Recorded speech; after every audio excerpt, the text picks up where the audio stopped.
Hello, you're welcome to Niger Mom's Diary. On this channel, we talk about lifestyle and we also talk about education in terms of chemistry. I'm a chemistry teacher and I'm also a mom. So today we are going to be discussing likely questions in Waec. What are the likely questions that Waec can set in chemistry, OBJ, and theory? Alright, we are going to start from the one that is for the theory. And number one, we are going to talk about extraction. Extraction. When you are talking about extraction, the extractions on the radial are extraction of aluminium, extraction of tin, extraction of copper, and extraction of iron. So you must learn all these extractions, how they are extracted. So properties. There are some properties that you need to learn, and the properties of all these metals, including sodium, which is a group one element,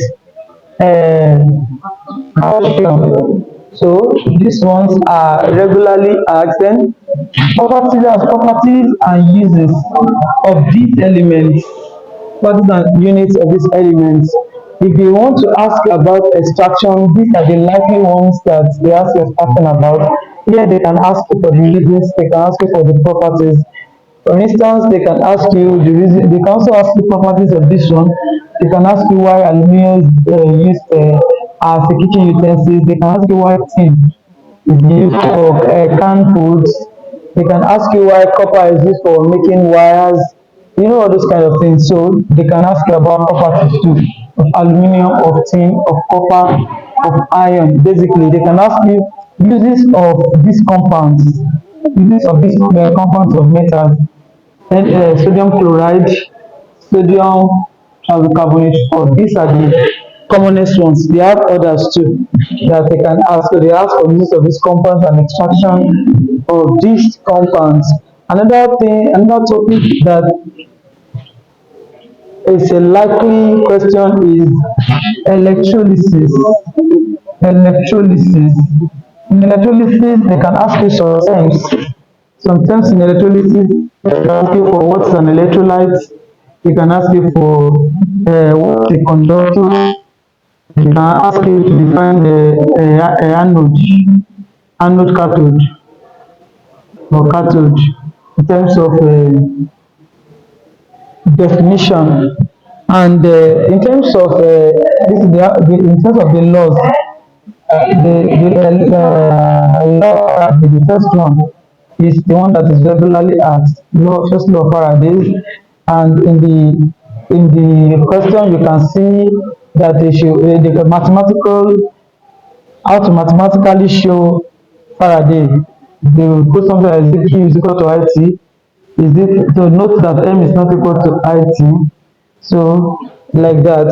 So you should also learn calculations related to Faraday law, especially first law, especially first law. Second law can come out, but it doesn't come out regularly. So the third thing that comes out regularly again, it's you can ask questions on chemical equilibrium. Chemical equilibrium. Chemical equilibrium. What they ask basically, okay, in addition to electrolysis, they can also ask this electrochemical cell, and standard electrode potential. You must know how to draw and standard electrode potential graph, and you have to know how to label it. And we can tell you that you should calculate the EMF of that, or learn how to define the standard electrode potential itself. Okay, so another topic that we usually ask is chemical equilibrium.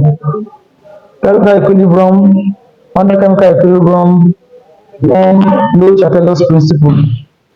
Low principle. So you can learn low principle. Then the factors the factors that affect equilibrium, that's concentration, pressure, and temperature. So affecting, then that's and the electron shifts, the equilibrium shift, how these factors, how temperature, pressure, and concentration, how they affect reactions. You should also learn that. That's also a topic that. So the fourth topic is stoichiometry. Stoichiometry. So Waec also likes to like stoichiometry. Sure, there's no Waec that will not see stoichiometry. That's more concept.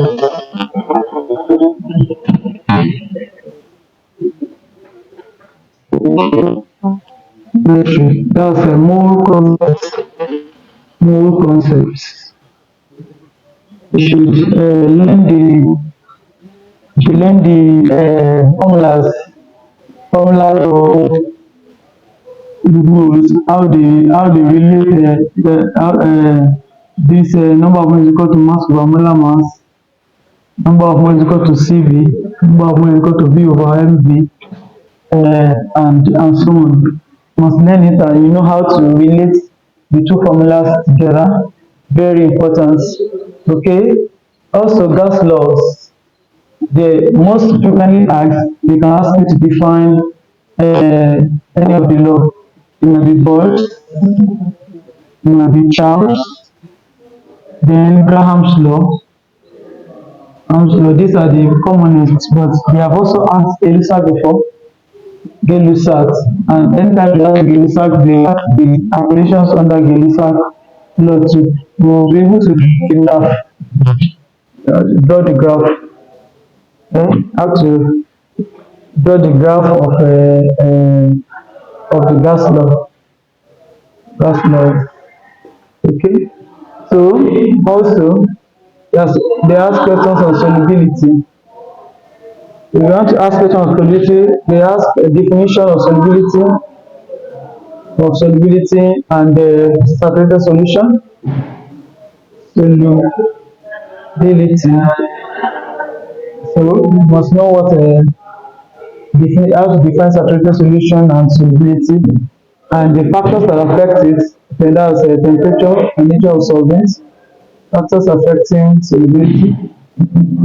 So you must also know that, and the calculation. They can ask you to calculate solubility of something. So this is one.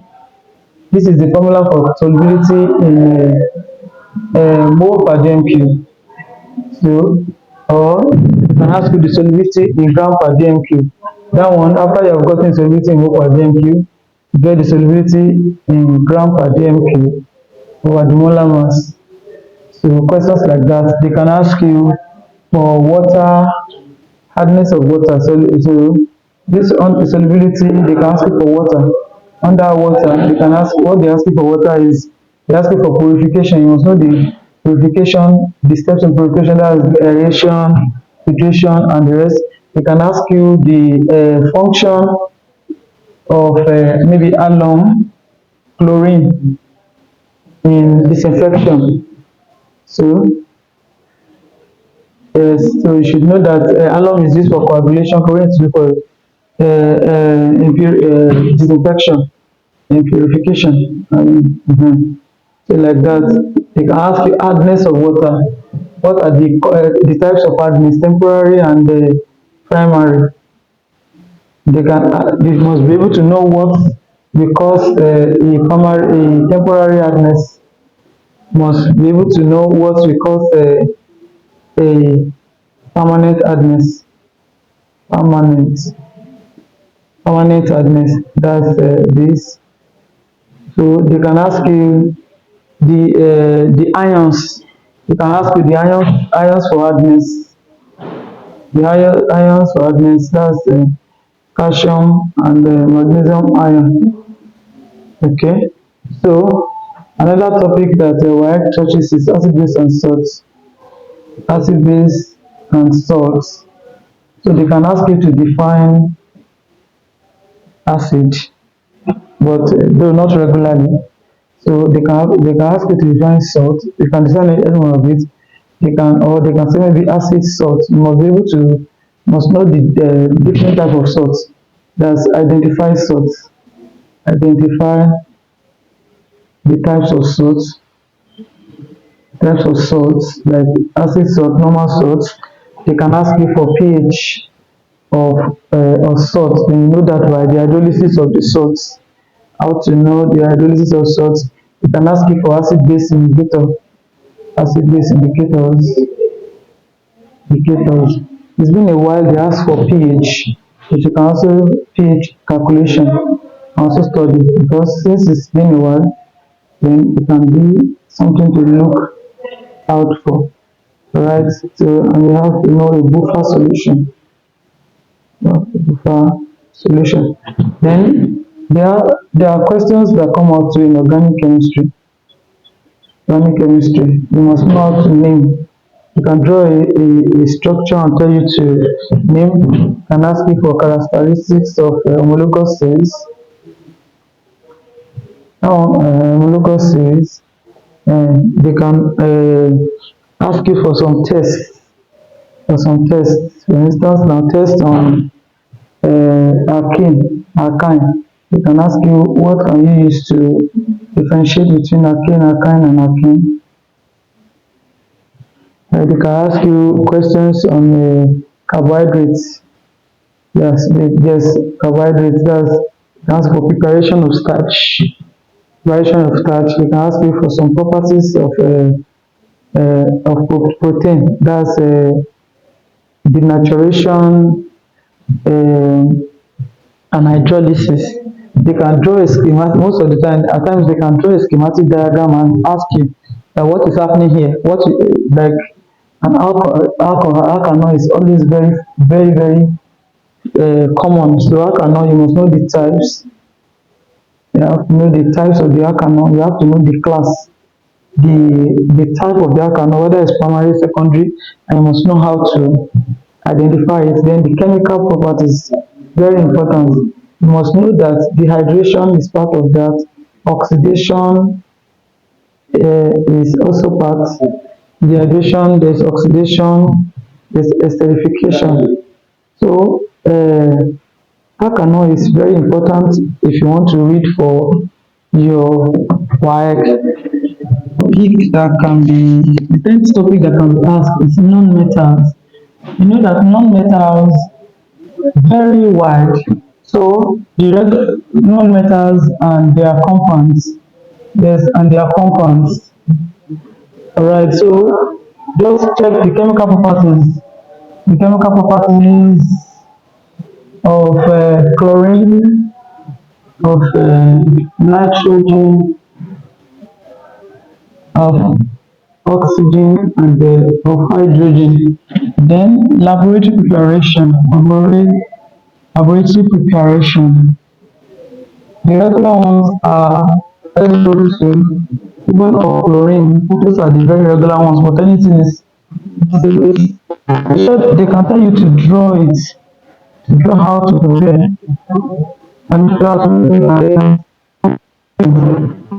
Either ways, you should know that when you're preparing SO2, you need sodium triazonitrate, sodium triazosulfate 4, and conc HCl. You should know this one that for chlorine, you should know that you have to have KMNO4, and you can use KMNO4 and you can use MNO2. You should know how to do that and how to draw it. How to draw it. You know the reason why it is passed through water first. Then HCl, just know the reagents that you need to add together. Even without reagents, you can draw. You know how to prepare them draw it. You can check 2017 and other years. Chlorine is most common. SSO2 as two them. Alright, so at least if you are able to master these 10 topics and you get relevant questions about them, you will be able to successfully pass your chemistry exam. Don't hesitate to ask me questions in the comment section. Okay, another one that I just remembered now is oxidation and reduction. Yes, oxidation and reduction. Oxidation and reduction. So the questions are always asked you on oxidation and reduction. You must know how to define some terms in oxidation and reduction, like redox, like oxidizing agents or reducing agents. Then you should be able to also know uh, how to balance half equations, how to balance half equations, and how to balance radius equation. That is actually asked on that is how to balance half equation and the redox equation. You should also know what reagent we use for tests for oxidizing and reducing agents. Basically, these are the questions they usually set on oxidation and reduction. Let me add one, periodic table. Periodic table is also a very common topic, periodic table and trends. Under this periodic table, they can ask you for periodic law, ask you to define periodic law. If you after defining periodic law, they can ask you for the for periodicity. Periodicity. So you should know how to define periodicity and know the periodicity properties. That's ionization energy, electron affinity, electronegativity, and the atomic and ionic radius. You should also know that, and you should know their variation. That's how they move across the period and how they move down the group. If you're able to study these 12 topics, preparation for Waec, and you study it perfectly, and you can also get your past questions and do other things, then success is assured. I wish you best of luck in your exams. You can comment below if there's any other thing you need explanation for, then I will help you to solve it. Thank you very much. Subscribe to this YouTube channel. We are going to be doing lifestyle and we're going to be doing chemistry. So if you are for the chemistry class, you will see the chemistry contents. And if you are for the lifestyle, you should see the lifestyle. And if you want both, all good. Thank you very much. Have a great day. Best of luck in your exam once again. Bye.